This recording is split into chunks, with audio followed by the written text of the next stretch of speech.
Bapak, Ibu, dan saudara-saudari yang terkasih dalam Kristus. Dalam sejarah bangsa Israel, Tuhan itu terus-menerus mengutus orang-orang pilihannya untuk mendampingi umatnya. Tokoh yang istimewa dalam Perjanjian Lama antara lain ialah Nabi Elia. Ia termasuk seorang nabi yang sangat terpandang. Maka di dalam kitab Putra Sirah tadi, Elia dipuji bagikan api. Atas sabda Tuhan, Elia mengunci langit dan api diturunkan hingga 3 kali. Nabi Elia diyakini akan datang lagi. Kedatangannya itulah tanda bahwa Sang Mesias segera akan tiba. Itu yang dinanti-nantikan oleh orang Israel dan juga para ahli Taurat. Elia yang kedua itu tidak lain adalah Yohanes Pembaptis yang datang untuk mempersiapkan Sang Mesias, yakni Yesus sendiri. Maka dalam Injil Matius tadi, dalam ayat 13 dikatakan, pada waktu itu mengertilah murid-murid Yesus bahwa ia berbicara tentang Yohanes Pembaptis.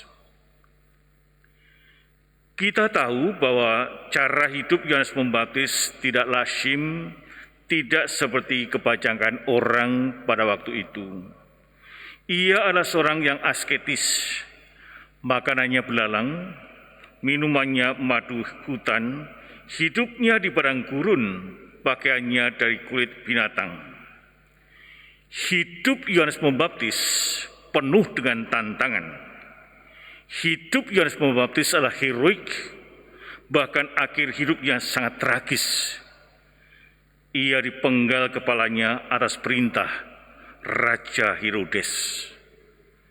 Padahal Raja Herodes itu sendiri begitu tertarik dan terpikat setiap kali mendengar ajaran-ajaran Yohanes Pembaptis.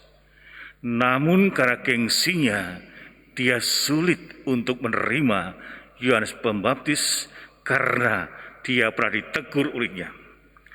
Bapak, Ibu, dan saudara yang kasih, orang-orang dalam Injil Matius yang kita dengarkan hari ini mengatakan bahwa orang-orang memperlakukan Elia menurut kehendak mereka. Namun Yohanes menyadari diri dan tahu diri, itu kehebatan daripada Yohanes, kendati diperlakukan tidak sewajarnya. Yohanes Pembaptis tetap tahu diri dan menyadari siapa dirinya, bahwa dia hanyalah perintis yang mempersiapkan jalan bagi Tuhan itu sendiri. Dengan mati raga dan sikap rendah hati, ia mempersiapkan jalan Tuhan. Yohanes Pembaptis membawa orang lain bertemu dengan Yesus. Bahkan banyak sekali orang-orang yang bertobat dan akhirnya berjumpa dengan Yesus, berjumpa dengan Allah itu sendiri. Dari sini kita bisa lihat bahwa Yohanes Pembaptis hidupnya bukan untuk diri sendiri, tapi dia justru terarah kepada sesama manusia dan berusaha sekuat tenaga bagaimana orang lain itu juga mengenal Allah dan berjumpa dengan Allah. Bapak, Ibu, dan saudara kasih, apa yang dapat kita teladani selama masa Advent ini pada pribadi Yohanes Pembaptis? Bila kita mau membawa orang lain kepada Tuhan Sang Juru Selamat, kita perlu memiliki sikap yang rendah hati. Untuk sampai pada sikap rendah hati dibutuhkan askese, mati raga, rela meninggalkan kehormatan dan juga kedudukan yang tinggi bagi dirinya sendiri. Dikala kita merenungkan siapa Yohanes Pembaptis, dan kita juga mau meneladani dia, inilah yang kita temukan.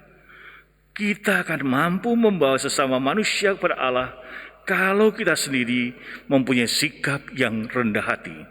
Tanpa sikap rendah hati, tak mungkin kita bisa membawa orang kepada Sang Juru Selamat.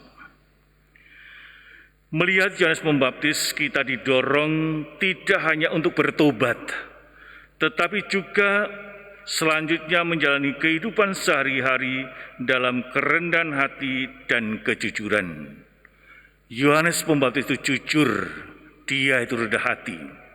Walaupun dia anak seorang imam yang besar, dia juga dipersiapkan untuk itu semuanya, tapi dia tidak pernah menyombongkan diri. Dia tetap rendah hati dalam hidupnya. Kerendahan hati Yohanes Pembaptis tampak juga bagaimana dia memperkenalkan dirinya. Kejujurannya dan keteguhannya untuk menyatakan apa yang benar dan apa yang salah, bahkan akhirnya menggiringnya sampai kepada kematiannya. Jadi orang yang jujur, orang yang berani berkata benar dan melakukan kebenaran, selalu ada risikonya. Beranikah kita mengatakan kebenaran dalam hidup ini? Beranikah kita berkata jujur dalam hidup ini dengan segala risiko yang akan terjadi? Hal ini saya yakin tidak mudah untuk orang-orang zaman sekarang, karena dunia dan cara hidup di dalam masyarakat kita justru bertolak belakang dengan apa yang dilakukan oleh Yohanes, apa yang dihidupi dan menghidupi Yohanes itu sendiri.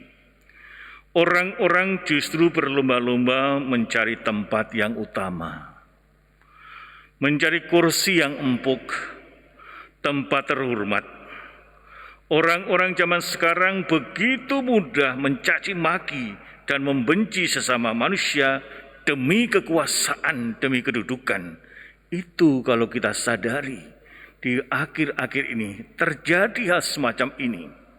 Betapa sulitnya orang berani sikap yang rendah hati. Betapa sulitnya pada saat ini untuk berkata jujur. Saat ini seringkali justru diputarbalikan.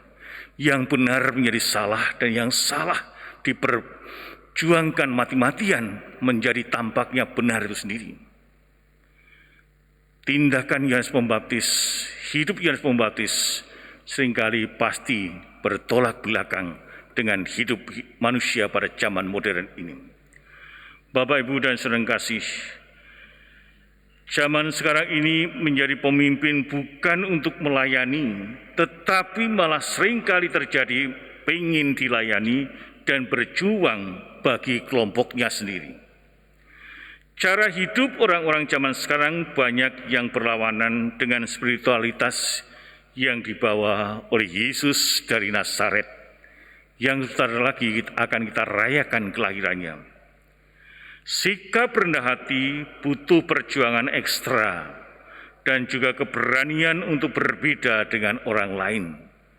Tanpa keberanian, tidak mungkin manusia atau kita menjadi pribadi yang rendah hati. Sikap rendah hati ini hanya mungkin bila kita dengan rendah hati pula mohon anugerah mati raga pada Tuhan, agar kita mampu bersikap rendah hati. Semoga dengan semangat rendah hati yang kita usahakan selama masa Advent ini, kita semakin dimampukan membawa banyak orang menuju Tuhan, mampu membawa orang untuk mendapatkan kedamaian, kebahagiaan sejati, persahabatan, dan kesejahteraan bersama. Dari Yohanes kita bisa berteladan bahwa keselamatan bukan untuk dirinya. Sehingga kita pun pada saat sekarang ini dipanggil menjadi Yohanes Pembaptis yang kecil, yaitu bagaimana selama masa Advent ini sungguh-sungguh menyadari kita semua dipanggil untuk mengajak keluarga kita, tetangga kita, siapapun yang kita jumpai untuk berjumpa dengan Sang Juru Selamat. Sehingga Yohanes Pembaptis mengajari kita semuanya, keselamatan itu bukan hanya untuk diri kita sendiri, tapi justru kita berusaha, kita dipanggil, diberi tugas bagaimana juga sulit apapun kita harus mengantar orang-orang yang kita jumpai untuk berjumpa dengan Sang Mesias. Semoga kita mampu dan berani untuk melaksanakan apa yang dilaksanakan Yohanes Pembaptis di dalam hidupnya, yaitu mengantar manusia, mengantar orang lain berjumpa dengan Yesus.